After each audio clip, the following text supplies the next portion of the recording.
So, hello everyone. Salam, Namaste, Adab, and welcome to today's event. Today we are going to hear Professor Gail Minault going to talk about four early Muslim women authors in probably 1800 something of India. And the introductory speaker is Dr. Akbar Hyder, who is going to introduce formally Professor Minault. He's an associate professor and Associate Director of Asian Islamic Studies at University of Texas, Austin. The concluding remarks will be given by Dr. Asiya Alam, who is now an Associate Professor and Director of Program in Asian Studies at Louisiana State University. These two speakers are Dr. Minault's student. They have long association at University of Texas, Austin. And so we are going to hear something on the heritage, literature, and culture that was produced during this authorship of these four early authors, women from Muslim India in late 18th century or early 19th century, probably. So welcome to all. And now I invite Dr. Akbar Hyder to formally introduce the speaker and the theme. Thank you. Thank you, Razi Saab, and it is a great honor to introduce my teacher, my mentor. I took my first class with Dr. Minault 32 years ago, and I have remained her student since then. Even though she says I am her colleague, we all know that in this world, students can never become colleagues of their teachers. So, whatever little I know, I owe to Dr. Minault.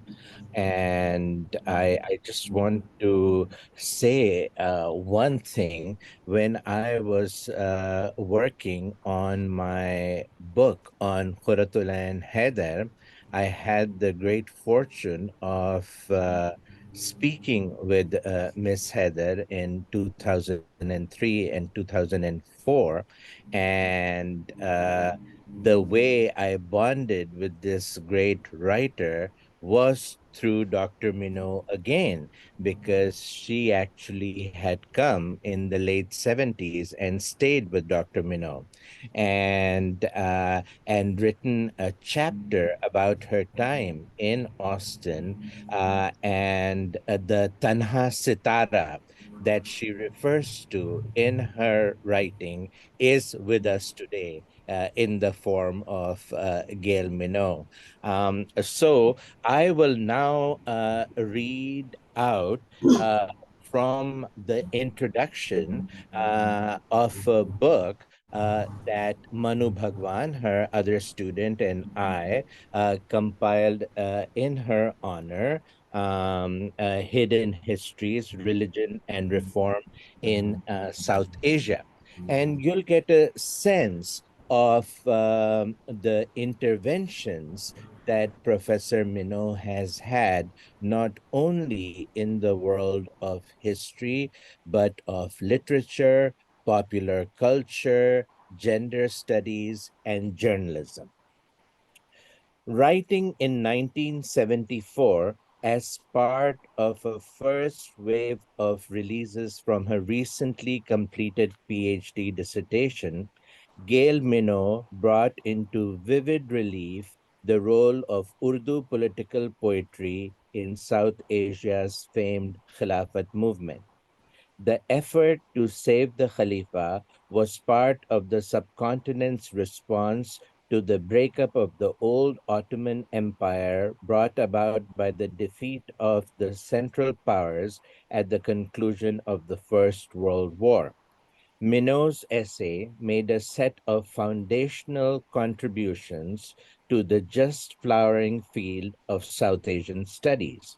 First, it highlighted the efforts of elites to forge unifying identities through the use of religious and cultural symbols, implicitly drawing attention to the cacophonous voices that comprised any community and warning against taking any particular grouping at face value.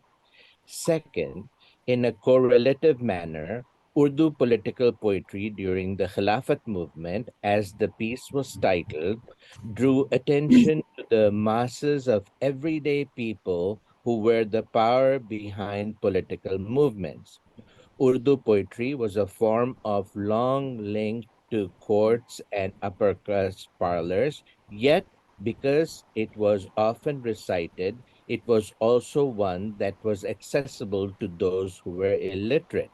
As a result, the art was uniquely positioned to transverse boundaries and become a form of communication common to all classes.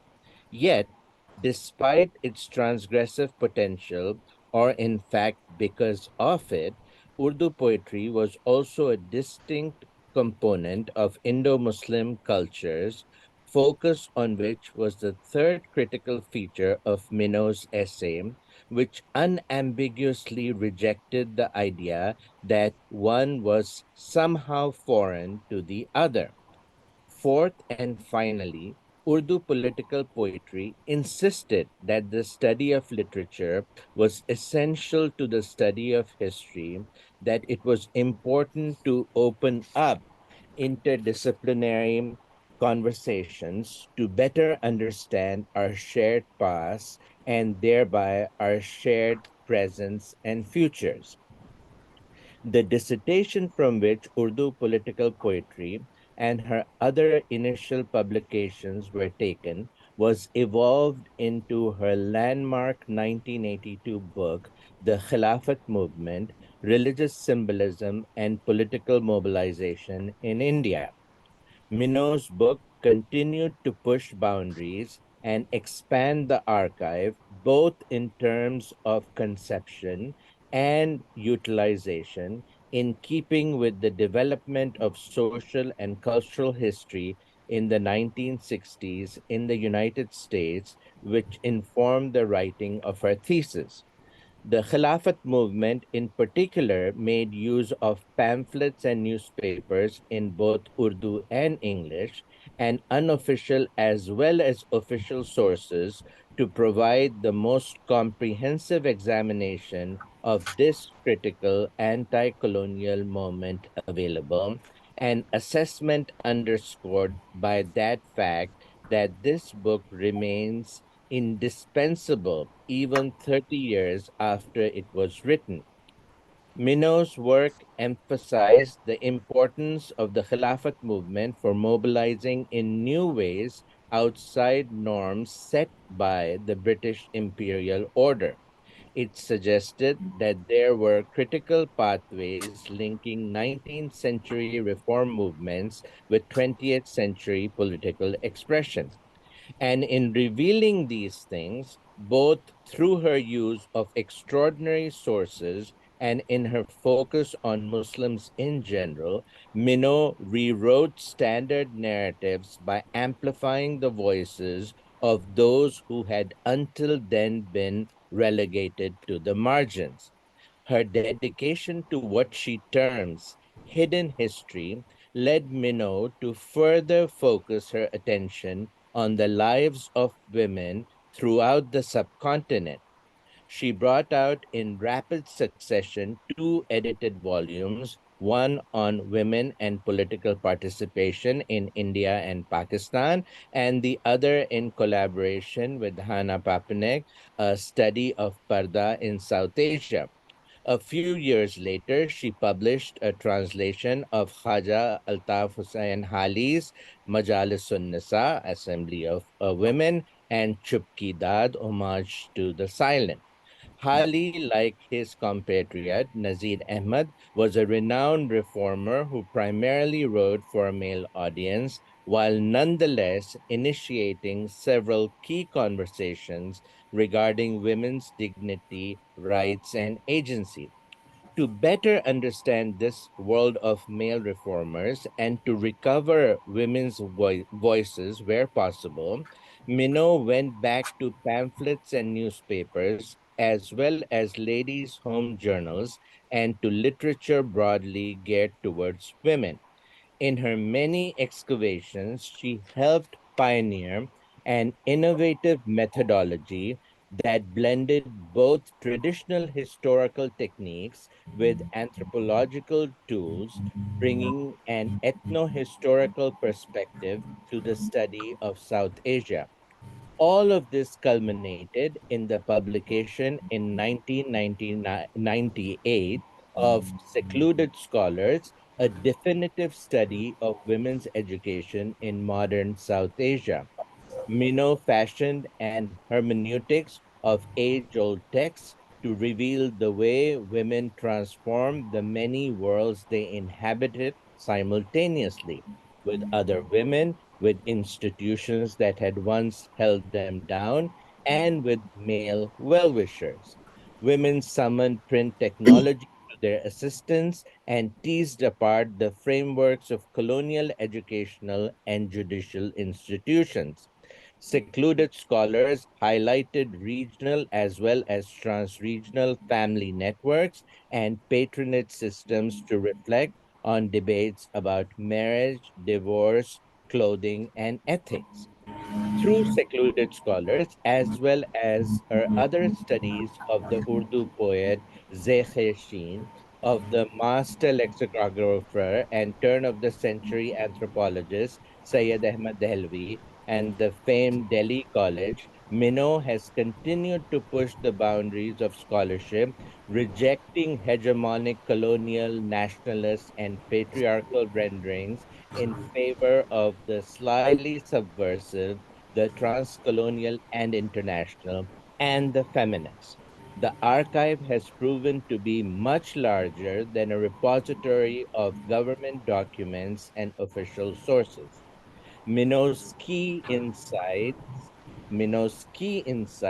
have been that people drive politics, societies, and culture not only through movements, but in the everyday, in the mundane, and what is otherwise passed over as unnoteworthy.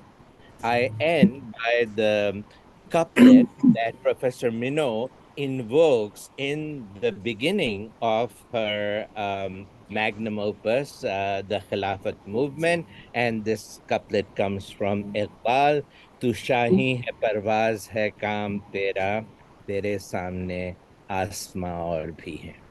Dr. Minault.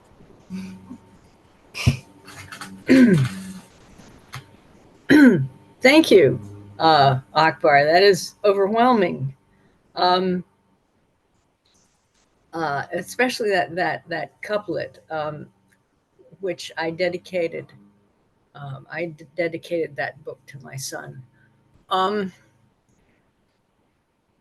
it's a great honor to be invited to address this organization and join a number of my good friends and fellow scholars who have spoken to you previously. There's well, CM Naeem was here, Barbara Metcalf, Aisha Jalal, so many of these friends of mine who have come and spoken to you, and I'm happy to be in that lineup.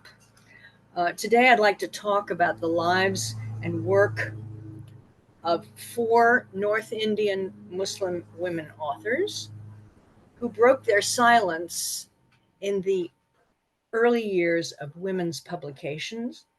And here I would like to emphasize the word early, for these women were truly trailblazers in the realm of women's appearance in print. This is thus an examination of their struggles to attain self-expression rather than a literary critique. Though I will throw in a translation of some poetry just to keep things interesting. Uh, the women's magazines that and their that published their contributions included Tehzeeb-e Niswan, that was published in Lahore beginning in 1898. So we're beginning late 19th and then into the early 20th century. That is the scope chronologically of this talk. So Tehzeeb-i-Niswan was published in Lahore beginning in 1898, and Ismat of Delhi began in 1908. The title Tehzeeb-i-Niswan, which means the reform or perfection of women, was inspired by Sir Syed Ahmad Khan's Tehzeeb al-Akhlaq, or social reform, which was published from Aligarh back in the late 19th century. When Syed Mumtaz Ali and his wife Muhammadi Begum founded Tehzeeb-i-Niswan, they set out issues gratis to names on the civil list, hoping to enlist subscribers. Some of their prospective clientele returned the journal to the sender with obscenities scrawled on the label. Someone plastered a poster on the gateway of Mumtaz Ali's house, accusing him of promoting prostitution. Such a social context is hardly conducive to women's self-expression. What is surprising and encouraging is that women came forward and subscribed, with the help, presumably, of their male relatives, and sent in letters and articles and poems and housekeeping tips and answers to problems raised by other correspondents, and ultimately made Tehzeeb-i-Niswan and other publications like it a success. And so these magazines became sources for my big study on women's education, because there was very little mention of women's education in the British records. And so I became a fan of early journalism for women and found it a wonderful source. And so that is what I'm talking about today.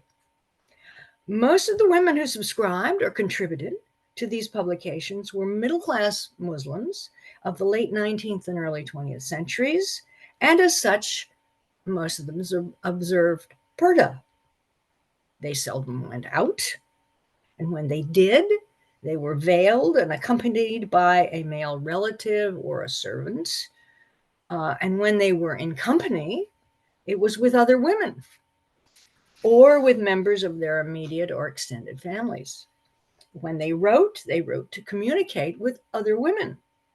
The public at large was more forbidding. Many of the earliest women authors, even those writing letters to the editor, used pseudonyms. The mother or the daughter or the wife of so-and-so, or they might use their initials or a poetic takhallus. To go public with one's full name might be construed as stripping off the veil. That wouldn't do. So even within the bounds of purdah, the world or its reflection could come to them in print.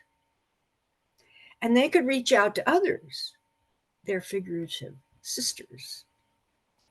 At least that was the idea behind the founding of these magazines. I want to turn now to the lives of 4 women who are the subject of my talk today. The first was Ashraf-un-Nisa Begum. Her date's 1840 to 1903. Muhammadi Begum, 1877 to 1908. She was the editor of Tehzeeb-i-Niswan. She was the wife of Mumtaz Ali. Then Zahida Khatun Sherwani, a poet who was known by the Takhallus Zekheshin, 1894 to 1922. And finally, Rokhaya Sakhawat Hussain, 1880 to 1932. The latter is especially well known as a Bengali woman educator and outspoken critic of purdah. But less well known is that she also spoke and wrote in Urdu and contributed frequently to Tehzeeb-ul-Niswan. Ashraf-un-Nisa Begum, affectionately known to her students as Bibi Ashraf, contributed to one of the earliest issues of Tehzeeb-ul-Niswan in 1899, encouraged by its editor, Muhammadi Begum, who felt that her story of how she learned to read and write would be an inspiration to others. After Bibi Ashraf's death in 1903, Muhammadi wrote a biography, Hayat-e-Ashraf, based on Ashraf-un-Nisa's own story, to give a fuller picture of her life. And I would mention that C.M. Naim has translated the whole thing and published it as A Most Noble Life, fairly recently. But I was encouraged by his original article about Bibi Ashraf when I was writing my book on secluded scholars. The biography of Ashraf-un-Nisa shows an amazing degree of self-discipline and determination that was required to gain literacy, even in a family like hers that had a literate tradition. Bibi Ashraf came from a family of modest means, but one in which the women were traditionally taught to read. They were taught to learn the Quran and to read the Quran, but never to write. Learning how to write was taboo. You never know who they'll write to if they know how to write. Her family were Sayyids, they were Shias, they had a small land holding in District Bijnor in northwest, what is today UP. Her father was a Vakil who was employed in the princely state of Gwalior, so he was away from home, as many government servants were. So Bibi Ashraf and her siblings grew up in her grandfather's house. And Ustani, or female tutor, came to the house to teach the girls to read the Quran. Until one day, when the teacher, a widow, remarried. Bibi Ashraf was 6 years old and only halfway through her study of the sacred book when this happened. Her grandfather was so shocked by the woman's remarriage, in spite of the fact that widow remarriage is permitted in Islam, that the woman was banned from ever returning to their house, and the lessons necessarily ended. Her grandmother, however, encouraged her to read and reread the sections of the Quran that she had already studied, and by persistent effort, she completed the sacred book on her own. She still could not read Urdu and wanted to do so in order to participate in the majalis, or poetic recitations organized by the family during the sacred month of Muharram to commemorate the martyrdom of Imam Hussein. She asked a relative for the text of some of the poems offered on such occasions, claiming that she would then have them copied so she could practice reading and reciting them. She got the texts and some paper, took some coal blacking from the tava, from the bottom of the kitchen, in order to make ink to copy the texts herself. And she then stole off to the roof at midday when everyone else was taking their nap and copied the texts, which she could not understand. I mean, she could read the Quran, she could read Arabic, but Urdu was written in a slightly different script with slightly different sounds. And so this was a language that she had to find out about on her own.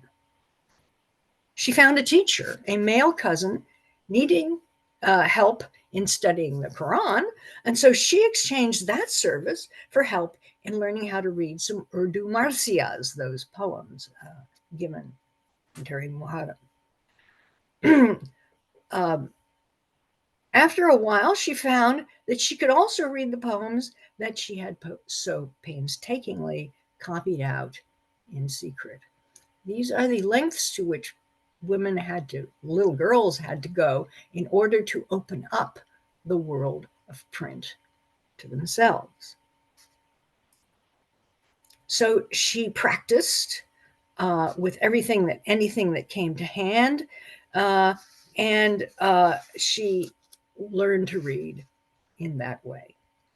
When her uncle, a stern individual opposed to women's writing, left home to join her father in Gwalior, the other women in the household discovered that she knew how to write, and she thus became the scribe who wrote her family letters. This was back in the 1850s and 60s. At the age of 19, in 1859, Ashraf Unissa was married to a cousin, Syed Alamdar Hussain, and moved to Lahore. Her husband had been educated in the colonial system at Delhi College, an institution that taught Western sciences and Oriental literatures through the medium of Urdu. He became a deputy inspector of schools in the Punjab and later taught at Lahore's government college. They had 4 children, 2 of whom died in infancy. Alamdar Hussain himself died in 1870, leaving Bibi Ashraf with 2 young daughters.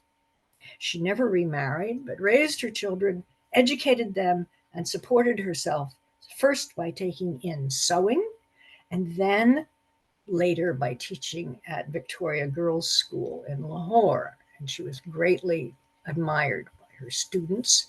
And that's when Mohammadi Begum met her. She was obviously a woman of tremendous determination, sustained by a firm religious faith. Having survived so much, to publish her story for others to read did not cause her to fear for her respectability. Our second author, Mohammadi Begum, was the second wife of Syed Mumtaz Ali. His dates are 1860 to 1935. His first wife died, leaving him with 2 young children in the same year that he quit his Punjab government job in order to found a publishing business.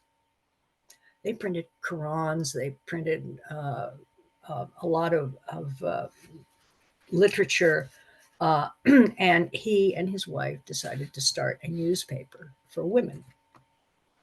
He needed a helpmate, and the woman he found was the educated daughter of friends of his family. Mohammadi, who had lost her mother early, grew up in a family with numerous brothers and consequently was used to fending for herself. She studied at home, first with her brothers, learning to read the Quran and Urdu. They went off to school, but she studied from their textbooks. When her sister married and moved away, Mohammadi learned to write letters in order to remain in touch. When she was 13 and her stepmother was away for a family wedding, she kept house, cooked, cared for the younger children, did the household accounts, and wrote daily letters. As a teenager, she read Urdu newspapers and books, and started studying English grammar. Her education, conducted at home, was somewhat haphazard and related mainly to practical matters, yet, unlike Bibi Ashraf, she received instruction and encouragement at home. But it was still rough to get an education in those days. After she married Mumtaz Ali in 1897, when he was 37 and she was not yet 20, she continued her studies. Her husband taught her Arabic and Persian because he was well versed. He had studied at Deoband. So her husband taught her Arabic and Persian. An English woman came to the house to tutor her in English. and another woman tutored her in Hindi, and a neighborhood boy taught her math. She took responsibility for Mumtaz Ali's household and his children, and they were very fond of her. In addition, she enthusiastically supported her husband's plans to start a newspaper for women, and she became the editor, Tehzeeb and Niswan, with its first issue in 1898. Mohammadi worked hard to ensure the success of this newspaper, which was a weekly. She rose early to pray, to take care of the children, to do the cooking and the housework. She worked late into the night to bring out Tehzeeb, personally writing much of the material, editing and answering letters, and often not getting to sleep until the wee hours. She bore first a stillborn daughter, and then in 1900, a son, Sayyid Imtiaz Ali, who was later known as Imtiaz Ali Taj. He was a poet and a playwright and a literator of some renown. Mohammadi was thus wife, mother, homemaker, and a companion in her husband's life work, proving that it was possible for an Indian middle-class woman, even at the turn of the 20th century, to have it all. But as women elsewhere, and more recently, have discovered, having it all can be hard work. The family was also plagued by ill health. In 1906, her father died, and in 1907, her beloved younger brother, stepbrother, died suddenly of pneumonia. The burden of work and two bereavements in rapid succession seriously affected Mohammadi's health.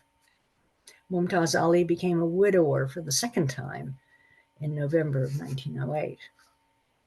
Before her untimely death, Mohammadi Begum helped make Urdu journalism for women not only acceptable, but successful. She wrote voluminously, journal articles, cookbooks, a household manual, a book of etiquette, as well as novels and poetry, and many of these works were serialized in the pages of Tehzeeb. Her novels are patterned on the popular novels of that day, Nazir Ahmed's novels and so forth. One of them, Safiya Begum, is a cautionary tale about the dangers of marrying off a daughter without her consent. Safiya had been engaged at birth to her cousin. This was fairly common. She grows into a lovely young woman, educated by her father, taught the household arts by her mother, and learned how to care for the sick from a family friend who was a woman doctor. Her mother feels that it's time to marry her, and though her father has little enthusiasm for this match, since the cousin has become a lazy good-for-nothing and also a consumptive. But the father contacts the relatives. The husband sensibly, the cousin that she was engaged to, sensibly turns down the marriage proposal, citing his illness. Safiya and her parents are relieved at this turn of events and arrange her marriage to a well-educated and upstanding young man. But since this is a melodramatic novel, things ultimately, unfortunately, don't work out that way. Unfortunately, before the marriage can take place, the cousin's family reconsidered, having decided that Safiya's dowry was too good to pass up, and so they invoke the childhood betrothal. Safiya's parents are honor-bound to opt for their kinsman, and even though he is less worthy, Safiya, not consulted about this last-minute change in her intended spouse, dies of humiliation, leaving behind a note imploring her parents not to marry off their daughter, or parents in general, not to marry off their daughters without their informed consent, an act which, in addition to everything else, is counter to the Sharia. This poignant story sounds much like the plot of a Bollywood film. Yet Safia's tragedy also reflects a distinctly feminist consciousness.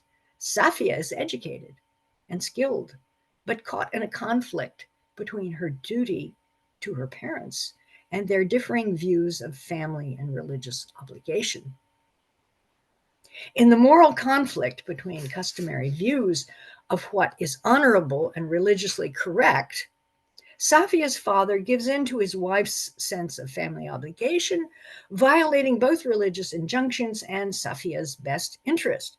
Safia cannot win, for to disobey her parents would dishonor them all. The only way out is to die. Heroines die all the time in order to get out of the situations. Anyway, the only way out is to die, though she does not take her own life, but conveniently dies of a broken heart. This melodramatic turn violates what is otherwise a fairly realistic scenario. Mohammadi Begum illustrates the importance of family relationships and the sense of duty to them that complicate moral choices and limit women's freedom of action. The content of Mohammadi Begum's writing reflected in the contents of Tehzeeb-un-Niswan.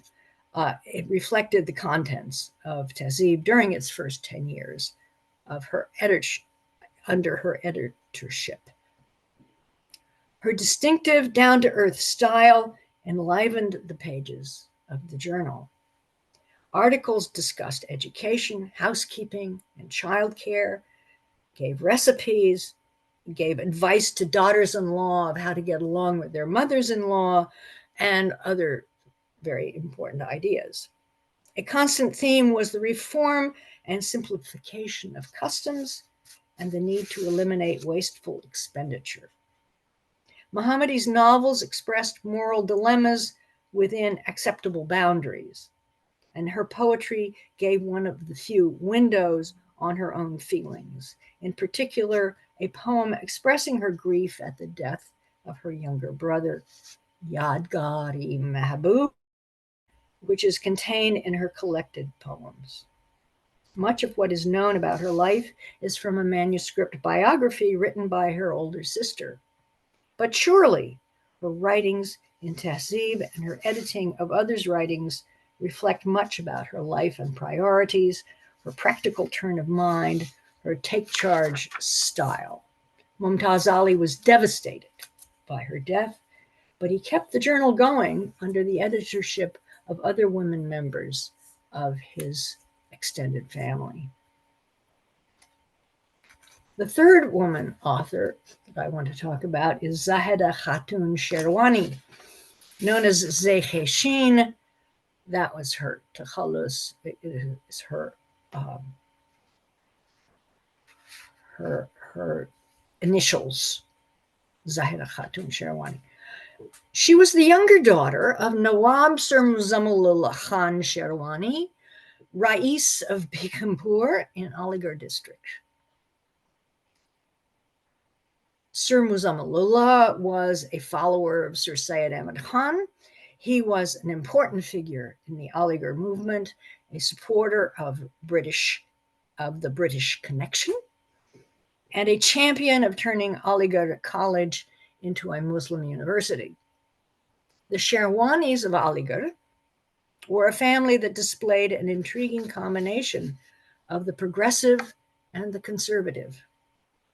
They were distinguished in educational circles, supporting both Islamic and Western curricula, and they supported education for women, although the women of the family maintained strict purdah and were educated at home. The family's loyalist politics, that is loyal to the British, were manifested in membership in reform associations, along with resistance to the growing force of anti-British nationalism before and after World War I. Genealogically, they practiced cousin marriage to an almost exclusive degree. Zahida Khatun was a product of this large and intellectually vibrant family. Her mother died when she was very young, and her father consequently had a major role in her education, along with that of her siblings, an older sister, and a younger brother.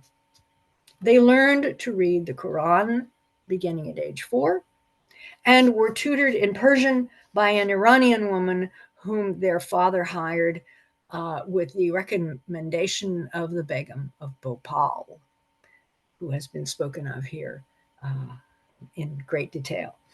The Begum of Bhopal turns up in the story of women's education frequently. In any case, Zahida, or the Iranian woman who came to their house, courtesy of the Begum of Bhopal, this teacher taught the children of the family an appreciation for poetry. And under her tutelage, Zahida started writing poetry from a very young age. Her poetry is full of Persian allusions as well. Around 1912 or so, Zahida started writing articles and verses and sent them off to various women's magazines and other literary periodicals. She was also the ringleader of an association of her cousins, the Young Sherwani's League, that collected dues, started schools for poor children of their kasbah, and donated money to the drive to build a boarding house for the Aligarh Girls' School. During this time, too, even though she didn't go to the Aligarh Girls' School, nevertheless, she was raising money for it. During this time, too, Zekheshin became concerned with the fate of Muslims elsewhere and wrote verses about the Balkan and Tripolitan wars that immediately preceded World War I, and the Kanpur Mosque incident, which was a big scandal at the time. The British had destroyed the corner of a mosque in Kanpur, and that led to large demonstrations. Aligarh was the center of an effort to put together a Red Crescent medical mission to send off to Turkey to aid Turkey during the Balkan Wars of 1911 through 13. Community leaders visited the college, giving new life to the movement for a Muslim university. So Aligarh was a center of all sorts of activity in those days. Zahida's brother and her male cousins reported all this excitement to the Purda machine members of the family, because of course the women couldn't participate or go out and observe themselves. Her brother, that is, they kept in touch through their male relatives. In 1913, Zekheshin sent her poem about the Kanpur Mosque incident to the Urdu newspaper Zamindar of Lahore. Her father found out about it and was furious, calling her an extremist, and ordered her to stop cursing the government, as it put him in a very delicate position. Yes, having a nationalist in the family might have been a problem, and she was a woman, and so obviously she didn't know what she was talking about. But, eventually, she resumed publishing her poetry without telling her father, an act that showed her considerable courage, not to mention her desire for self-expression. In 1916, her younger brother died suddenly, depriving her not only of a beloved sibling, but also of her eyes and ears on current events in Aligarh. All of this also shows how short-lived a lot of people were in those days, even with upper class or middle class families. There were no antibiotics in those days, and so people died of typhoid, pneumonia. It was very common. And so bereavement was a real problem, as we have seen already.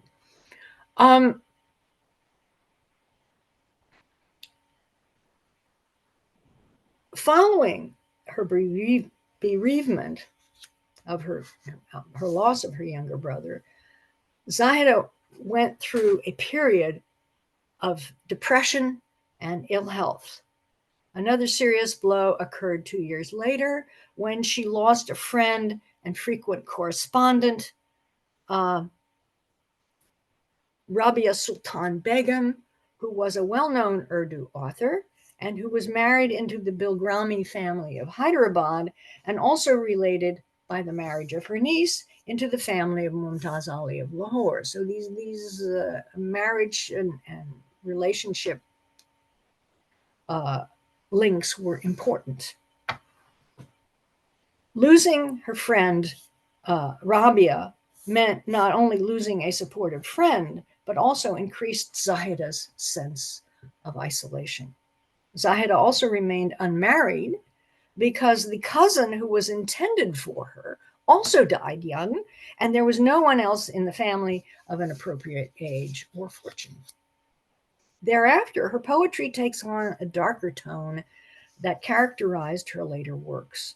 An example of this was her poem Sipas-Nama-i-Urdu, in praise of Urdu, which was written in 1918 to honor the occasion of the inauguration of Osmania University in Hyderabad, which was the only institution of higher education in India that used Urdu as its medium of instruction.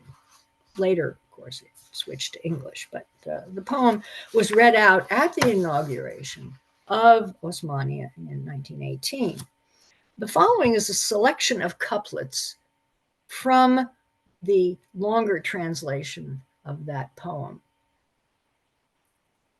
I'm giving up using my comb, refusing to return the mirror's gaze. I have no heart nor zest for self-displays. In any case, I am radiant of face, but if no one observes, of what use is grace? If someone is inclined, let him change my mind. I am a spectacle, all alone, neither displayer nor displayed. I am a ruby wrapped in a rag, the moon in a darkened phase. I am a rustic beauty, a blossom in a desolate place. Like gold buried in the dust, or a pearl lost in the sea, a candle under cover, or in a void, the song of the Shana'i. Why was the nightingale caged? Why was Yusuf enchained? Whose idea was that? What wisdom so ordained?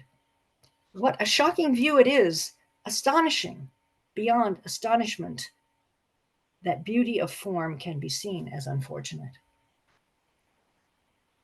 In the company of rivals, like a candle, I weep. Even with this beauty, in spite of all this grace, I cannot find the words, my meaning to express. How can one so powerless make clear her great distress? I am a ruby wrapped in a rag, the moon in its darkened phase. I am a rustic beauty, a blossom in a desolate place. The poet uses powerful imagery to draw parallels between the status of Urdu, marginalized, ignored, hidden from view, and the status of women in her society, beginning with the imagery of not being seen and having an underappreciated beauty. She proceeds to the image of a mushayara, or poetic assembly, and changes the discourse to one of not being heard, of trying to speak and not being understood. Despite grace of form and style, she is condemned for showing off her beauty and is powerless in the face of incomprehension. The audience may not have known that the author of this lament was a woman, but Sipas-Nama shows that Zekheshin was developing a distinctive voice, rich in irony and double meanings. Zahida died in 1922 at the age of 27, another premature loss to the world of Urdu literature. She had a fever or maybe tuberculosis. Her kulliyat, or collected poetic work, was published by Mumtaz Ali's publishing firm in 1941. And we are also fortunate that a cousin, Anisa Harun Begum Sherwani, wrote a very informative biography, Hayat-e-Zekheshin, based on her letters and publications. Her poetic voice is eloquent, and even though Zekheshin remained hidden from view, she never left the compound and become poor. There were ways in which she pierced through her isolation. Means of her close relationships with family and with correspondence, and through the literary journals that published her work, she made her voice heard in the political and intellectual life of her time. The fourth author, Rokeya Sakhawat Hussain, was born in a village near Rangpur in northeastern Bengal, the daughter of a zamindar. She had 2 brothers and 2 sisters and grew up in a large and rambling household. Her father was a learned man who insisted that his sons learn Arabic and Persian as well as Urdu and Bengali, and later sent them to St. Xavier's College in Calcutta to learn English so that they might enter the civil service. He was thus aware of the need to educate his sons to meet changed circumstances. But he saw no need to educate his Purda observing daughters. Rokeya's elder sister learned to read Bengali from her brothers. This is a common theme. Older brothers are very helpful as teachers. Her relatives caught her reading, criticized her, and married her off at a young age. So Rokeya, also an avid reader, kept her literacy to herself. She had an ally in her elder brother Ibrahim, who used to teach her Bengali and English late at night. Ibrahim also helped arrange Rokeya's marriage to an acquaintance, Sayed Sakhawat Hussain, a civil servant posted to Rangpur. Sakhawat Hussain was originally from Bhagalpur in Bihar and had been educated in Patna, Calcutta, and London, and was a firm supporter of women's education. He was pleased by Rokeya's literacy and encouraged her literary talents. A widower, Sakhawat Hussain was in his 30s with a daughter, and Rokeya was 16 when they married in 1896. The marriage was a happy one, though childless. Rokeya spent her married life in Bhagalpur near her husband's family, who were Urdu speakers. She kept up her Bengali by corresponding with her sister. Her husband encouraged her to read widely, to mix with the educated Hindu and Christian women in the town, and to express her views in writing. She published her first articles in 1903 and 04 in Bengali women's magazines in Calcutta on subjects related to the status of women. She observed Purda, but became an outspoken critic of its more extreme forms. In 1905, she composed Sultana's Dream, a feminist utopian fantasy that tells of a society, Ladyland, where women rule and men are kept in mardanas, as opposed to zananas, out of sight because of their unreliability and quarrelsomeness. Her husband read it, chuckled, and pronounced it a terrible revenge, and urged her to publish it. It appeared in English in the Indian Ladies magazine in 1905. Here it is. It has been republished. Rokeya's happy marriage lasted only until 1909. Her husband, a diabetic in the age before the isolation of insulin, began to lose his eyesight in 1907. In 1909, realizing that he had not long to live, he urged his wife to start a girls' school in Bhagalpur and gave her, in addition to her meher, he gave her an additional rupees 10,000 for the purpose of establishing the school. She founded the school in Bhagalpur, but moved to Calcutta in 1910 to be closer to her mother and sister and reestablished the school there in 1911. As a widow with an inheritance, she had enough financial independence to overcome initial resistance, but she had to struggle to find patrons, and she enlisted the help of, you guessed it, the Begum of Bhopal to keep the Sakhavat Memorial Girls' School going. She continued to write in both Bengali and Urdu, in journals, women's magazines, and newspapers. She gave speeches and was active in numerous women's associations and education reform efforts. Her life and work have been studied, and her writings, including Sultana's Dream, have been reprinted. The imprint of her writings and her personality were great in the context of her times and in the hearts and minds of educated Bengali women, Bengali Muslim women particularly. Tehzeeb-e-Niswan started small. It was a weekly of about 8 pages, and then it grew to 10, and then finally 16 pages. Its circulation started small, maybe even negative, and grew to 60 or 70 subscribers after 3 or 4 months. After 4 years, Tehzeeb had some 300 or 400 subscribers, so it was very successful. But the sisterhood of writers and subscribers was, relatively speaking, infinitesimal. The women who wrote for it were often obscure, their lives routine, their concerns practical and down to earth. They were veiled, but they were building networks, webs of print that helped illuminate their lives, expanded their horizons, and expressed their hopes, frustrations, and sorrows. The 4 women I have discussed here were authors of importance, but of fairly limited renown.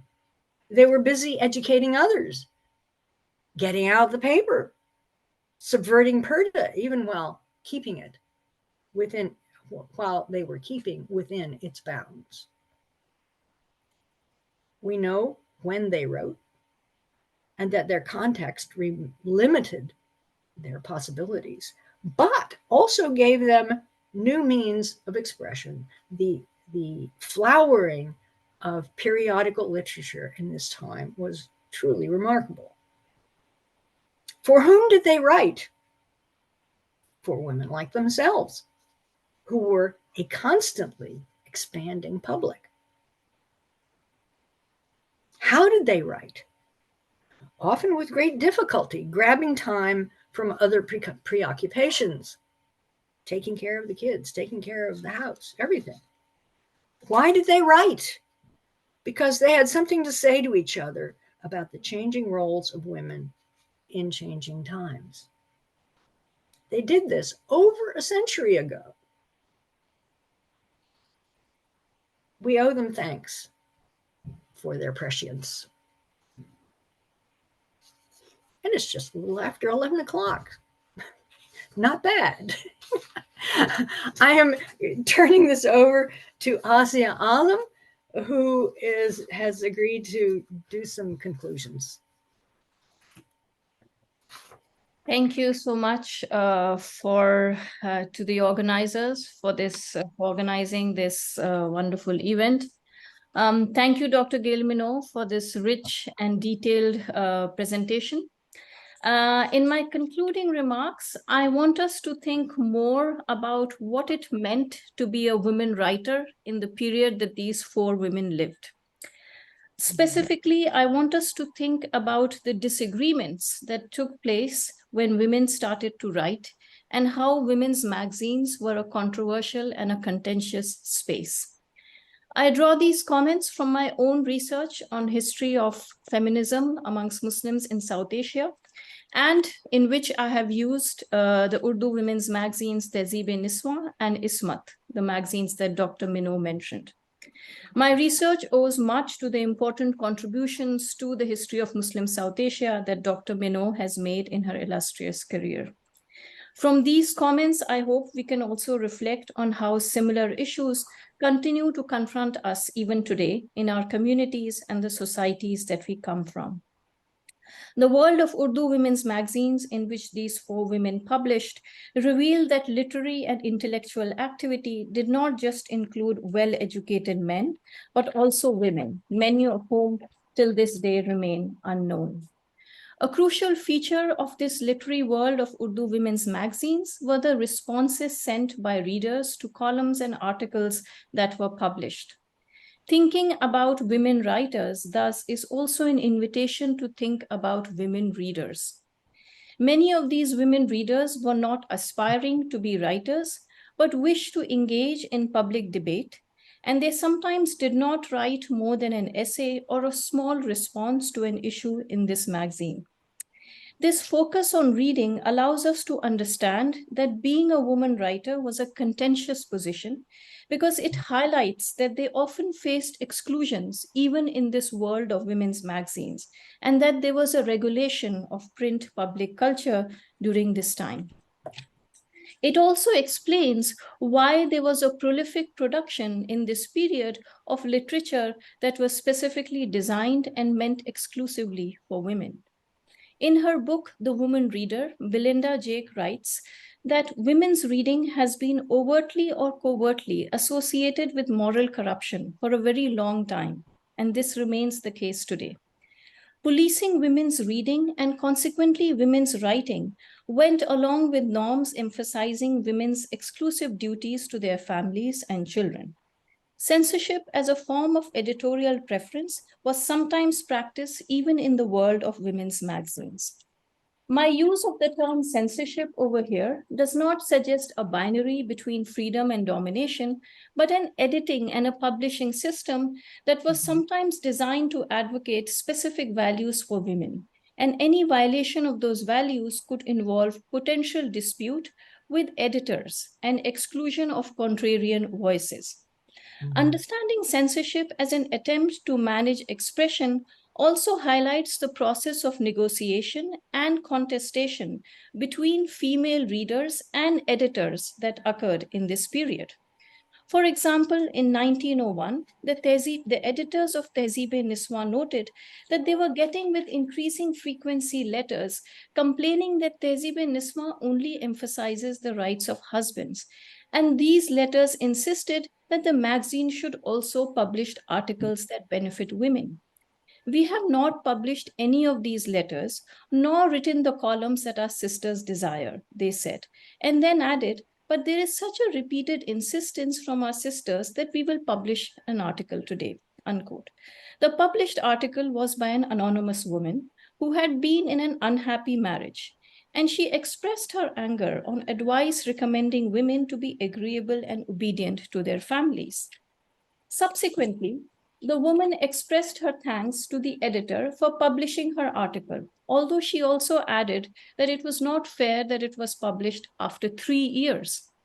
This response irritated the editors, who said that it was not acceptable to say that that hers was the only article published in 3 years. The editors said, "We are surprised why people forget that our magazine was founded for the reform of women, not the reform of men. It is not the task of daughters that they become teachers of their elders."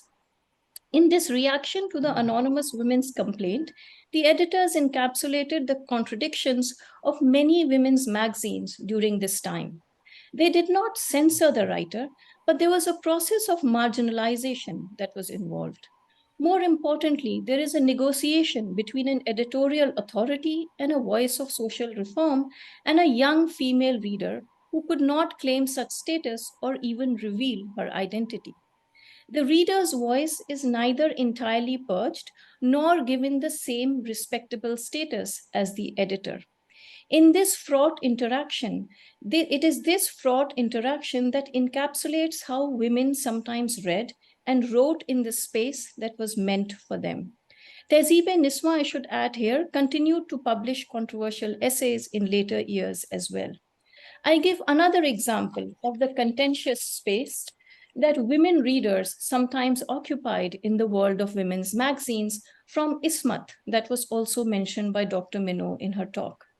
In 1917, Rashidul Khairi, its editor, wrote that following the publication of a few articles on religion and women in 1912, some women who had great respect for Ismat were not happy. And as a punishment for this mistake, forget about talking to Ismat, these women even stopped looking at it, unquote. He added, even if the world turns against Ismat, I won't endorse the illegitimate claims of women's freedom, unquote. Rashidul Khairi never published any of the responses that he had received. But it is evident from this rejection that he faced opposition for his position. Rashidul Khairi's own discussion of his selection process of articles and letters that could be published indicates that critical articles were probably more than just a few, forcing him to address the matter separately in the magazine. Within a decade of its launch in 1908, Ismat thus had to deal with some unhappy women readers and engage in censorship to uphold some of its editorial choices, even though the magazine was founded to support women's education. The world of Urdu Women's Magazine was an important site for argumentation, and as I have shown in my research, a controversial space. It remained a fragile space, both controlling and giving expression to women readers. How then do we understand the woman writer and the woman reader in this period, and probably even today? In a society that was mostly without literacy, reading and writing were clearly preoccupations of a small section that was nevertheless rapidly growing. Within this elite class, expectations for proper conduct for women were high. Writing and reading enabled them to follow these expectations and observe these norms, but also to break away from them. Even within women's spaces, however, there were acceptable and appropriate codes of writing, and it was not always easy to break them. I think, and I would argue here, that Urdu poetry clearly was a space where convention could be defied and many matters of the heart stated without perceived violation of religion or family prestige. Today, the space of reading and writing by Muslim women continues to be contentious and disruptive like it was 100 years ago. The risk of reading what should not be read and of writing what should not be written remains with us. Thank you. Wow. Thank you. Thank you so much. It was really a very educational, very informative session. And thank you all the three speakers. Before we go to a question and answer session, here is coming Saturday's event, which is a little different. It is a live stage play that will be directly streamed from Kennedy Auditorium, Aligarh, to us. And this is a joint, sponsored by Indian Diaspora, Washington, D.C., and it will be done by Cultural Education Center, Aligarh Muslim University. So please just remember this event and join it. We will send this to the email list and other places, and it is going to be a very big event for the coming Saturday. Sir Sayyid's life and achievements. And over to Dr. Rafat Hussain for question and answer session. He will be moderating it as usual. And Rafat? Yeah, Razibhai, thank you so much. Okay, so now the question and answer session is open. Before we move on to the question and answer, I would like to thank Professor Minault and Dr. Akbar Hyder and Dr. Asiya Alam. Thank you so much, and thank you for enlightening us about the role of Muslim women in our society. So let's see. So there are two options. Either you can show your interest of asking question or comment on chat or raise a digital hand. So let me see if there is any hand raised. I don't see that, at least. Let me see in chat box. Shahid Siddiqui, Dr. Shahid Siddiqui. Okay, go ahead, Shaisa.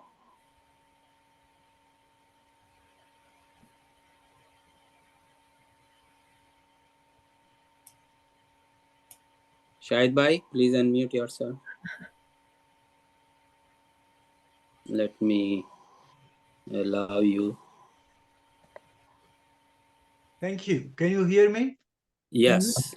Oh, thank you. So first of all, I'm very grateful for this wonderful opportunity, hearing Professor Minault and from us, Asiya Alam. It was a wonderful thing to hear about women writers and the progress and the challenges they had. My question to both of you is that tradition of women's writers, how it has continued, and what is the present situation of writing Urdu in both India and Pakistan. That's my question, if that literary tradition has continued in a certain way. So first question to Professor Gail Minault, and then follow up with Asiya. Thank you. Go ahead, Professor. Okay.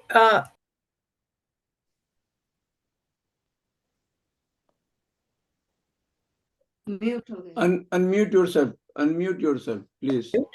Mute. Yeah, now you are good now. Oh, You are okay. good. All right. Well, it is hard for me to answer what the current situation is.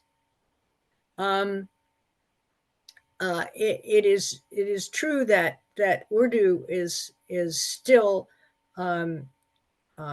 struggling, and I would say in India,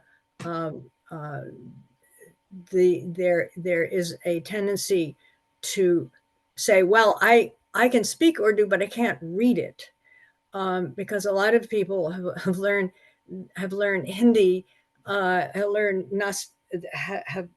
don't read Nastaliq, but they read Nagari, and whereas in Pakistan it's the national language, even though in the regions of Pakistan the native language is Punjabi or Sindhi or Baluchi or Pashto. So it is the link language. It is the national language.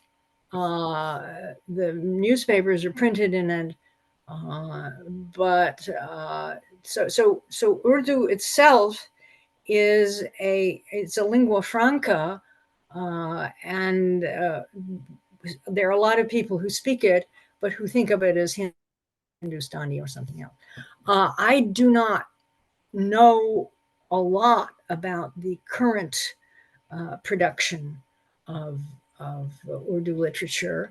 I do know that there are lots of writers in India and Pakistan who write in Urdu, speak in Urdu, but this is something that I would have to hand off to my colleagues who do Urdu literature and who keep up with that. And I think Asiya probably knows more about it than I do. Both Asiya and Akbar have written works about women writers of later generations, and so maybe they can answer this better than I can. Thank you, Gail. I appreciate that. The idea was to see if the earlier generation Urdu writers have inspired new writers in their way or their style. Was there any continuity of the ladies who contributed in 1800s or early 1900s in some continuum? So my question to you again is that, was there any link from the writers that you mentioned in your research in subsequent years? Oh well, certainly there were writers of later generations. In fact, and Nazar Sajjad Hyder is an example of that. Asiya has written about her, and she was then the mother of Korthalain Hyder. So that's one family that I could mention. Yes. And the family of Mumtaz Ali in Lahore also produced writers and influences. So this does continue on. Um, I want Asiya to Yeah, I just wanted to put add it in here. that at least when it comes to women's magazines, that world was disrupted a little. At least the networks that were formed, it was disrupted by partition, because Ismat was, published from Delhi, and that moved to Karachi, and it had a new kind of audience, and it had a new a new set of readers who now subscribe to the journal, to the magazine, and they also now were operating in a very different social and political context. They were not in Delhi. Tehzeeb-e Niswa also was from Lahore, and it lasted for a couple of years, but then did not survive. Ismat survived for many, many years, and Nazr-e-Sajjad Haider actually published a kind of a memoir in Ismat till the late 60s. And from the family of Sayyid Mumtaz Ali, his daughter-in-law, Imtiaz Ali Taj, also published her diary in Tehzeeb-e Niswa in the early 40s. But she was also an important writer, and she wrote, they lived in Pakistan, and she wrote in Pakistan, and she was very interested in film and radio and all those things. In India, I think the world of this Urdu writing, was very visible in the various universities. I think you could find that in Osmania, in Aligarh, in Jamia, where women who had been part of this tradition that was created in the early 20th century of reading and writing and discussing and debating, they clearly bring that to their own educational environments as well. So it has an impact in the post-colonial era as well. In terms of specific writers, there are Urdu writers who continue to write in the post-colonial period. Of course, Ismat Chughtai and Quretulon Haider. Quretulon Haider wrote her autobiography Kare Jahan Daraz Hai at different points of time. The third one coming, I think, in the 80s or 90s. So she was an active writer till late into the 20th century. So, I mean, we can see continuities in the tradition, but obviously in a very different political context.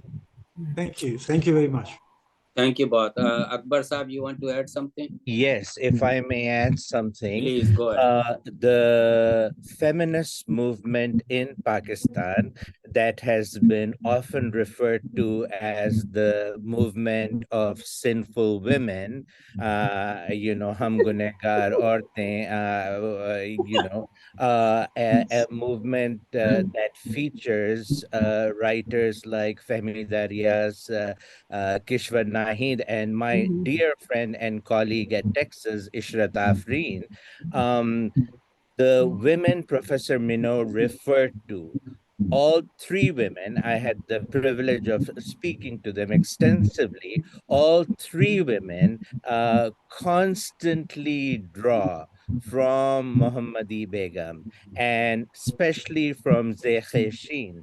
And as Asiya has pointed out, in Kare Jahan Daraz Hai, Quratullah Haider dedicates an entire section to Zekhe Sheen. And that sort of autobiographical novel, as it is known, sort of finished in the late 70s. And in that, we see direct references to these women that Professor Minault talked about. And it is there that we see how women coming from the generations before Miss Haider, Quratullah Haider was born in 1927, were tied to women of Miss Haider's generation, as well as women who followed her. So it's a history that has also been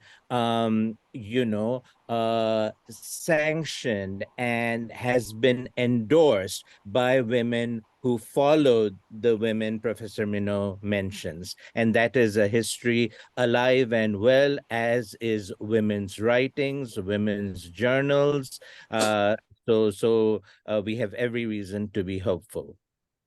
That's Thank wonderful. you. Thank That's you. wonderful to hear. Thank you so much. Okay, the next person is by iPhone in the chat box. Please go ahead.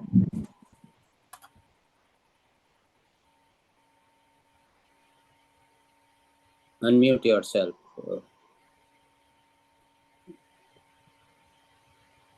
Mhm. Okay, you are unmuted. iPhone. Okay, let's move on to the next one. Amna Latif, we will come back to you. Amna Latif. Yeah, hello. Can I speak? Yeah, Yeah, go ahead. hello. Yes. Yeah, yes. Thank you. Thank you very much. Mm, thank you, Professor Minault. It's a pleasure to talk to you. I'm Amna Latif, enrolled in PhD history in Punjab University. I'm studying actually progressive writer movement as a social reform movement and figuring women's voices as an intellectual and as an agency in it.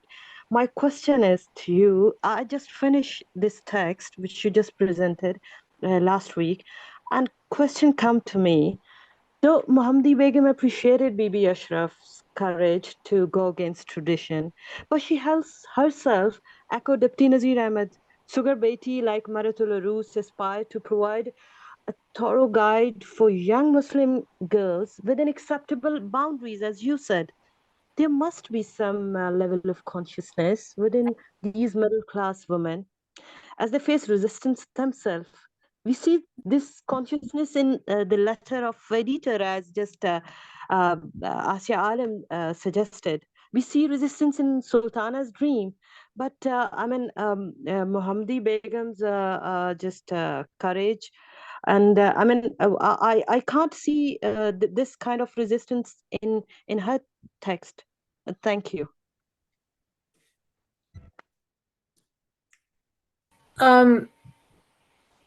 Is that a question or a comment? Because if it's a No, no, comment, you're absolutely, no. correct. Amna. Ma'am, yeah, can I explain? Yeah, please go ahead. I'm just saying, I'm asking that though Muhammadi Begum contributed a lot in this journalistic expressions, voices of women, but I just see that she's just echo the tradition, the reform which Muslim men at that time wanted to be woman-like. I mean, Yes. I see I mean, change. that's correct. This is the first generation of women who are still in Parda, are not rattling that particular cage, but are perhaps practicing the art of the possible, and in inspecting women in the turn of the 20th century to be against Parda would probably have just made their job impossible. I think that what they were trying to do was, as you quite rightly say, to reform behaviors of women and to improve their education and improve their knowledge of the outside world, but without,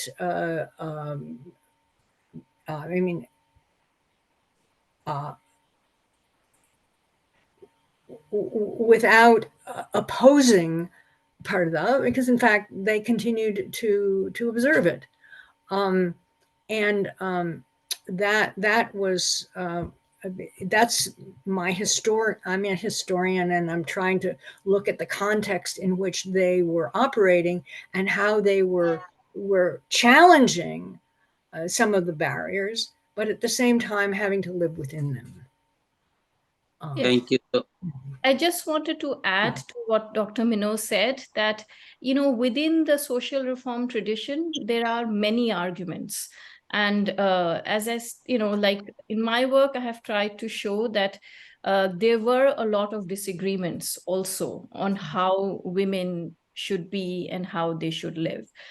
And what Mohammadi Begum says, Mohammadi Begum died in 1908, but Sayyid Mumtaz Ali continued to live till the mid-30s, and he continued to be in an editorial role in Tehzeeb-e-Niswa. And there is a lot of debate and there is a lot of resistance on this whole notion that this is how a woman should be, or on just internalizing the didactic texts that were written for them. So this is not true that they were just reading stuff and learning to be good women. There is a lot of debate and there is a lot of resistance. So and it's there in some women's magazines. Not, like I said, there were disagreements. There were some women's magazines that were more conservative, so they would not carry it. But there were some, like Tehzeeb-e-Niswa, that were more willing to carry radical pieces, and so they did. So we see a contentious space. We don't see something that is uniform in any way. That's all. Okay, thank you so much. Coming back to iPhone. Please unmute yourself. You had interest in chat box. Okay. May I say something, please? Go ahead, please. I'm just reminded of the word harrafa, which was used for any woman who was capable of writing. And harrafa was a word used in the derogatory manner. In spite of that, some women dared to write. And I'm also reminded of the way Mary Wollstonecraft was criticized as a hyena in petticoats when she tried to break the barriers. So these women, the early women who took the challenge of saying something, expressing themselves, that was perhaps according to the time, as per the time. Right. And then Ruqayya Sakhawat Hussain, when she writes, perhaps she had seen these predecessors. She had some, as we say, some writer. The early writers did not have the literary mothers. Ruqayya perhaps had the privilege of having some predecessors, and maybe that gave her the courage to dream like Sultana. So, and from that time to today, when in the present scenario, we find that there are many women writing, and sometimes it means that more women are writing because they need to write, which is a very positive thing. And sometimes some feel insecure that perhaps the women are talking too much and writing too much. So that was a natural beginning, perhaps, and really we should be thankful to them, as Professor Minault has said, that they paved the way. Thank you, Gail Minault, Dr. Gail, and the other participants for this wonderful presentation today and the discussion. This was Nazia, Professor of IDWDCM. Yeah. Thank you. So there are many scholars present in this talk. I'm gonna to put them on the spot one by one. If they don't want to say something, that is fine. So let me name them first. So Madam Pirshad is there, Muzaffar Alam, Professor Munira Rashid, and of course Nazia Hassan, who was just speaking. So let's see if any one of them unmute themselves. Madam Pirshad, please. Sorry about that. If you don't want to say anything, that is fine too. Please unmute yourself. Okay. Okay. Thank you. I would like to express, of course, thanks to everybody involved in this fascinating and excellent presentation. And I would like to just say hi to Gail, whom I haven't seen for a long time, but I have a great admiration for her scholarship. And among the many materials that she has worked on with regard to women, many of which she has authorized me generously to put on my website, including Holly's work. I would especially like to remind everybody of her great work, Secluded Scholars, which has been used by me and so many of my students. And it's based on interviews, which in many cases are doubly and triply precious because the elderly ladies whom she interviewed are now long gone. And that was bringing together their voices in that book was a wonderful scholarly service, and I recommend it to everybody who doesn't know it. Thank you, Gail, and thank you, Asiya, and everybody. Thank you, madam. Thank you. Glad to hear from you. I can't smile at you because I'm not allowed to open my video, but I'm that is smiling at you. I'm smiling at you. I think you can open it now. Sorry, you can open it, I guess. That is okay, Razibhai. Oh, okay. Now I can, but previously I couldn't. Okay, go ahead. Thank you so much, madam. Thanks. Okay, let me request Munira Rashid, please. Let's see if she's there. She's there.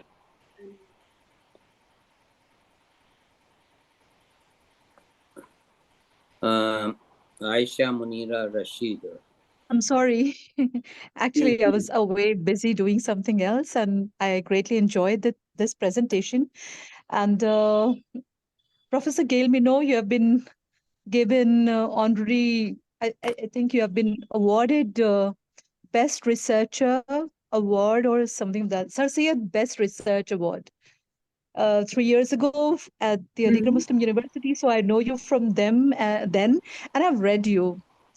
Secluded Scholars, that which has just been mentioned by Professor Fran Pritchett. That too I have come across. Thank you very much. Right now, I have no questions since I'm, and thank you, Professor Akbar. It was really wonderful listening to you and Dr. Asiya, all of you. Thank you very much. Thank you I'm for a bit your comment. preoccupied. Thank you. No problem. Sorry about that, to put you on the spot. Muzaffar Alam sir. Muzaffar.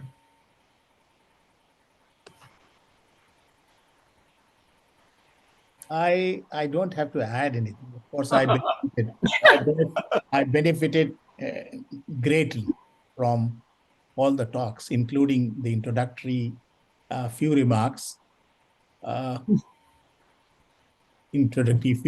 that Akbar made.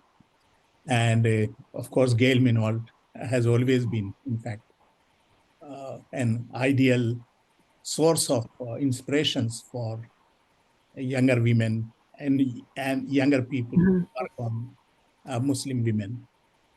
And Asiya, of course, is now struggling, and her book is yet to be, in fact, read in India because the price of the book is exorbitant. And I suggest her that she should persuade, in fact, one Indian publisher has also agreed there should be an Indian publications, because when I was in India before 2001, I would always, in fact, I would either get photocopy of good books, or I will ask my American or British friends to get a copy for me or photocopy from there. So that is what, in fact, and one thing which I notice, I may not be, of course, whatever little that I have read in Urdu and also on women, Muslim women, the difference between Nazir Ahmad, Dipti Nazir Ahmad wanted women to be a good mother or a good daughter or a good sister. But the women's movement in Tehzeeb and Isma, you have also a stream focusing on a kind of autonomy and independence for women, which is a step ahead of what Dipti Nazir Ahmad had thought. And that is, of course, the tradition of Mumtaz Ali and his family. So, thank you. Well, I should probably mention. Am I on? Am I? Yeah, please. Yes, Yes, go. audible. I should thank you, Muzaffar, for joining us, and I need to. I think I should mention that Muzaffar is Asiya Alam's father, and you should be very proud of her. So, I Thank did you. persuade. I didn't know, but thing here. I didn't know, but I recommended Rafat to invite Muzaffar Sahib. I didn't know that. Okay. You didn't know that, no? Only a father can suggest a daughter to make the price of the book. I didn't low. mention it when I asked her. And when Shahid spoke, I was very happy that Shahid is there. Of course, we are all from Jamia Millia and from India. Gotcha. And yes, I mean, I take the credit that I insisted, not simply inspired, Asiya to do something on Urdu and Muslim women. Because otherwise she thought that she'll do something very scientific and whatnot. I said there could be many scientific and good subjects. So you see, sometimes father knows best. Sometimes we should know. We should tell our Not friends. always. This is called the DNA. This is called the DNA. Okay, we should tell our friends that, you know, Muslim women also thought, and they revolted within, in fact, the paradigms of Islamic tradition and Sharia, without violating the Sharia. That's a natural instinct. But anyway, let's move on. Before I invite Syed Ahmed Saab, there is one more question on the chat from QAABB. Anyway, feminism has come a long way in the subcontinent. More recently, there has been a surge in conservative politics in India and Pakistan. Do you think it is impacting feminists? Kaisar Abbas Saab, sorry about that. Yes, he's from Kaisar Abbas Saab. And I will invite Aisha Munir later on, please, this one. So what do you think, Professor Minault? Well, I think that there are the feminist movement in America and in the subcontinent went through a tremendous development, lots of outspokenness and claiming of rights. And at the moment, there is also a tremendous pushback from more conservative groups in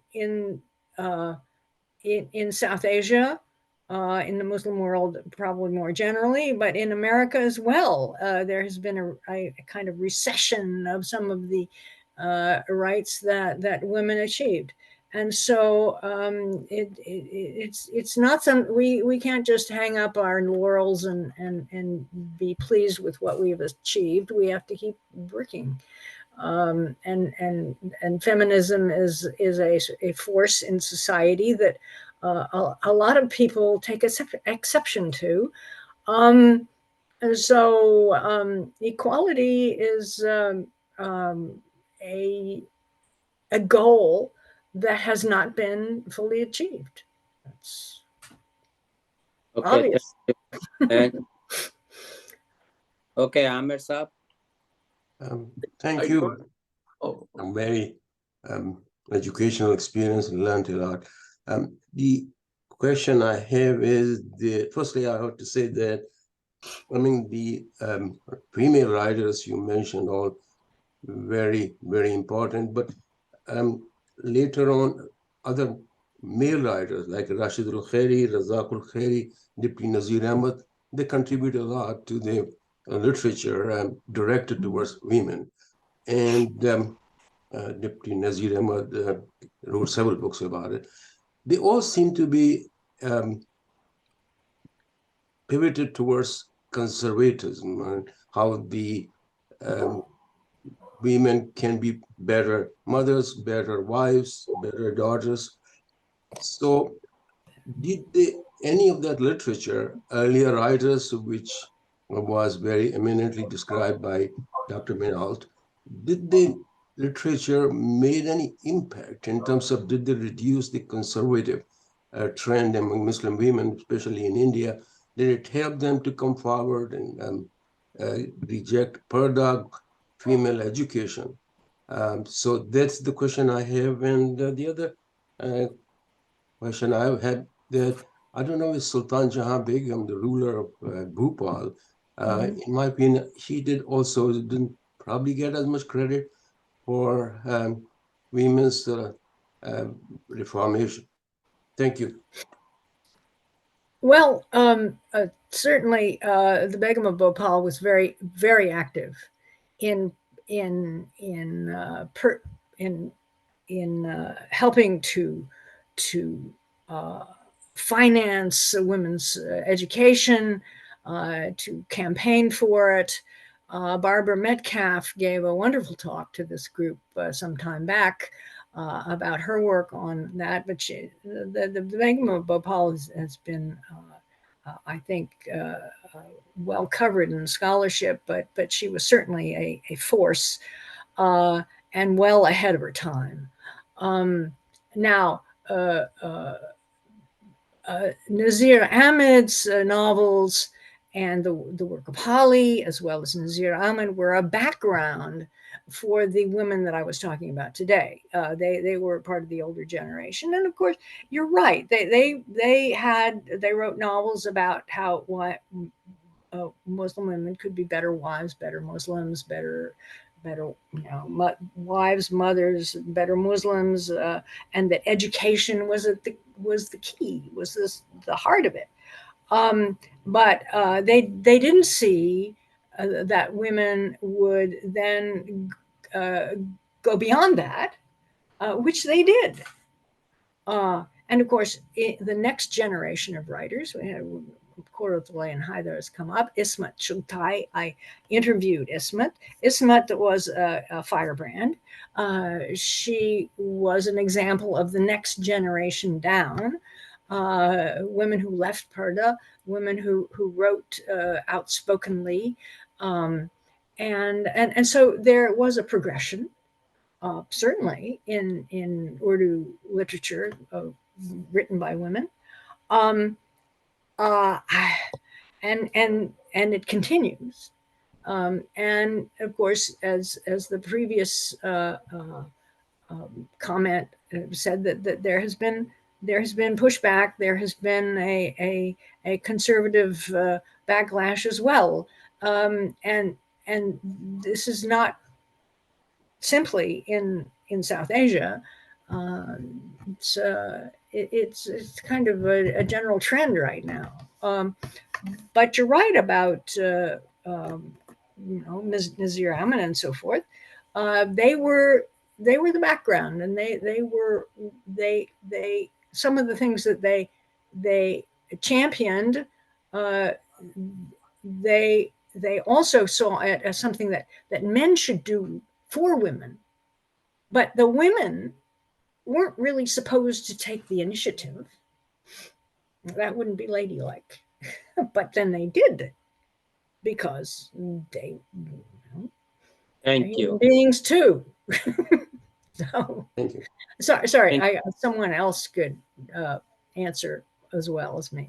So, anyone wants to add something? Asiya? Yeah, I just wanted to say that I already mentioned that there is a lot of evidence that there was resistance to that kind of male reformist tradition, and I have tried to show that in my book. And women from the beginning engaged and conversed with these authors and with these writers. And as I say, women's magazines was a controversial space. It wasn't just about do this. People were arguing with each other. The other thing that I want to say is that we tend to believe that this kind of conservative voices influencing women's movement is something that is only typical of of South Asia or the Muslim world.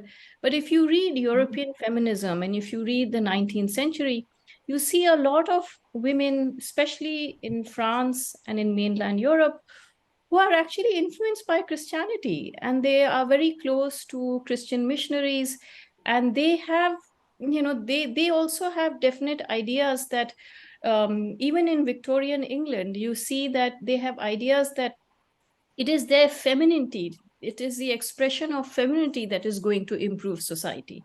This was very common in even in the West, and especially in English feminism. They believed that femininity was something unique, and they had unique qualities, and it could, that expression would be beneficial for society. So the notion that there are specific duties for women, and this was something that was only happening in the Muslim world, is not true. This was a global trend in the 19th century. And you see evidence of it even in East Asia. There's a constant repetition, even in places like Japan and China, where texts are published for women on how they can be good homemakers.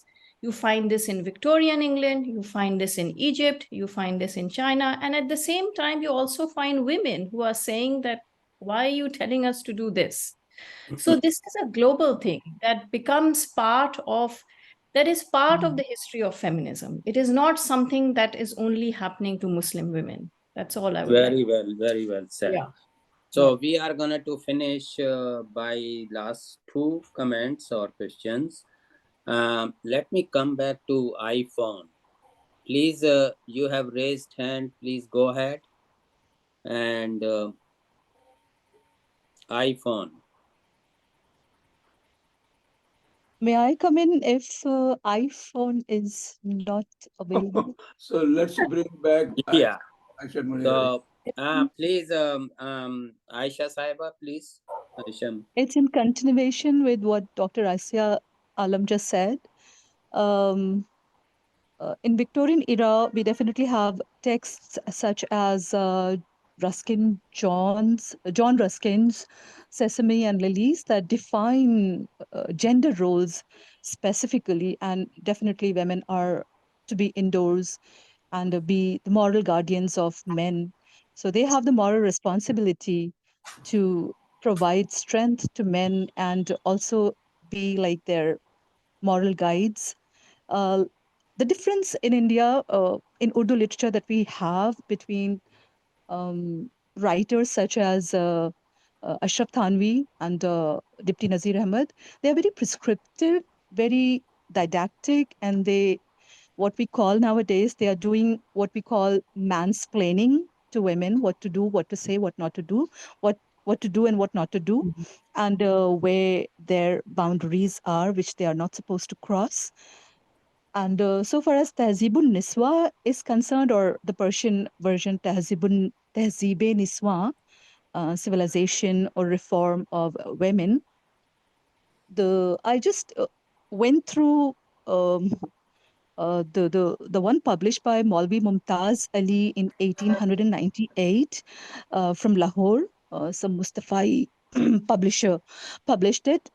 He has certain titles which sound radical even for today's standard. For example, there are short articles on औरतों की चार गवाही, चार औरतों की गवाही, 4 women being equal to 1 man as a witness in any court case.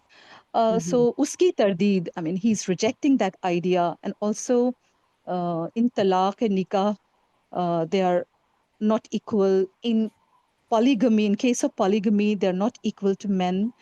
Iski tardid, I mean, he's rejecting these ideas, and I have not gone through it all, so I'm really intrigued what he was suggesting, and these all titles sound highly radical. I have no idea whether it was some kind of ventriloquism going on, women dictating to men, men dictating to women. There's something fishy, there's something suspicious, I think, but it cannot be definitely proved, because in research you have to prove or what your arguments are. So this is something I was just thinking, whether or not women were expressing these ideas, and Maulvi Mumtaz Ali thought that perhaps they shouldn't express these ideas since they will be labeled as bad women, the same term that Professor Nazia just used, Harafa. So he expressed those ideas, and definitely they were his ideas too. Otherwise, no one can force a man to write what he wouldn't like to write then. That's all. Thank you.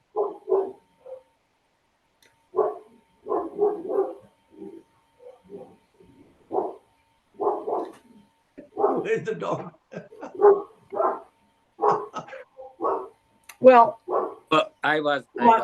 I like the dog who is praising the comments. Yeah. Thank you well, so much.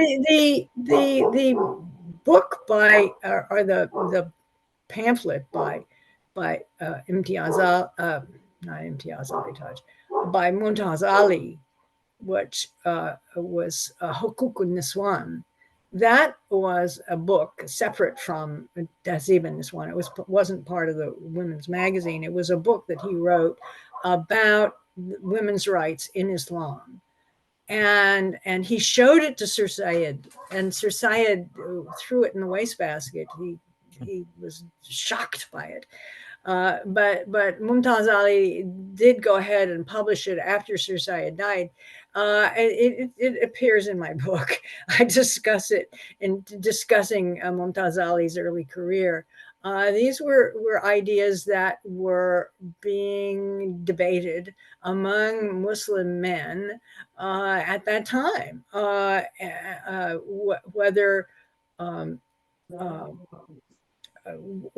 whether polygamy was permitted in Islam, or whether what the Prophet really meant was you could have up to 4 wives, but one at a time. There were a number of issues that were being tossed around in terms of Islamic reform ideas at that time. And the fact that a man was writing this would probably only a man would have been able to write something like that at that time.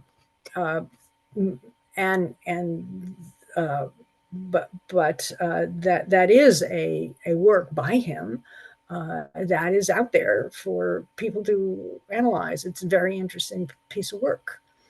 I wrote an article about it. Thank you so much. And again, that concludes the question and answer session. And thank you again for all 3 speakers. It was a wonderful session. And thank you so much. By the way, Akbar Saab, my niece did a Fulbright scholarship with you, Umrah. I was surprised to see you here. Yes, it's wonderful. Say hello to her. That's a small word, yeah. It's surprising. It was wonderful, yes. So let me just say before we conclude that I had to do an acknowledgement, a sort of disclaimer also. Oh, you are not going to ask a question? I will probably. Forgot to let me say that the poster this time that we made, I chose a background not knowing that it needed a formal permission from someone. It happened to be in front of me in like 50 other images, and it looked quite okay. So I chose that and to put the 3 authors' picture on that. So I acknowledge that it was taken from a book named Gendering Minorities, written by some Shireen, an associate professor in University of Hyderabad. And she objected to it, and I feel sorry about it. But I acknowledge it that it was taken from that book, and it will be acknowledged when we make the YouTube also. That's the only thing I can do, because we keep on putting in the background every Saturday a new poster, and sometimes it can happen. So thank you all. But my question is, I need to ask something. During that same era, when the Muslims or the Urdu writer were writing like Nazir Ahmed or some other, in the Bengali literature, especially Sarachan Chatterjee, they were very vocal. I mean, just look at the same time in the same era. Same living style, the upper middle class or the middle class writers were also from them mostly. And same upper class, I mean, race is what you call Ashraf or the Bhadralok in Hindus, the Brahmins or the Sayyids or all the Sheikhs. They were writing parallel but different literature. In the Bengali literature, even in the Marathi literature at the time, there was a very open, strong reform movement, even for the women, especially in the Brahmo Samaj, if you read about that, where they were very vocal on the abuse of widows and giving up everything and all those. But the men, Muslim men of the time, even I will say Sayyid, they were not very, they were not, they were not feeling like, they were not encouraging this thing or not even thinking about reform of any sort. And that is really the implication of that is the Muslim women are two generations in backward really, with even in the Ashraf versus Bhadralok, equal status, both communities. The Muslim women were not going to college or universities even after 30 years from that period. And while the Hindu women were really given that space to come up, so that has really the ramification and implications. So can you make some comments on why these two men in parallel status universe were writing differently? Well, there was a Hindu social reform movement that really started in Bengal. And there were movements also for women's education among the Brahmo Samaj and so forth, especially. And I think the Bengalis were in fact probably ahead of the rest of India in this matter. But the social reform movement got started in the 19th century in India among various people who were, of course, some of them had most of them had some form of Western style education, but not completely, not entirely. But you said that the Muslim women were perhaps 2 generations behind. I would say, well, maybe 1 generation behind. But these were movements in society that were happening among Hindus and Muslims, and people just didn't know about the Muslims so much. I wrote an article somewhere, sometime, I don't know, saying that in Bengal, people knew about this because many of the reformers were writing in English, and in Urdu they were writing in Urdu, and so nobody knew about it. But they were writing about the same issues and debating about women's education. And the need for women's schools, the need for schools for girls, for school, higher education for women. These were all things that were happening simultaneously. At the same time, perhaps close at the coastal cities, the coastal metropolises first, and then the upcountry, Delhi and Lahore and so forth later. But it was a movement that was not confined to Hindus. And when I talk about when I was first proposing this study of women's education among Muslims, a British friend of mine, who shall remain nameless, said, "Oh, really? Was there any?" You see, and I said, "Well, in fact, yes, there was a lot going on, but all the records of it are in Urdu, and you got to do your, and so." So, Dr. Minault, so what about the most, I'll say, what about Bahishti Zevar?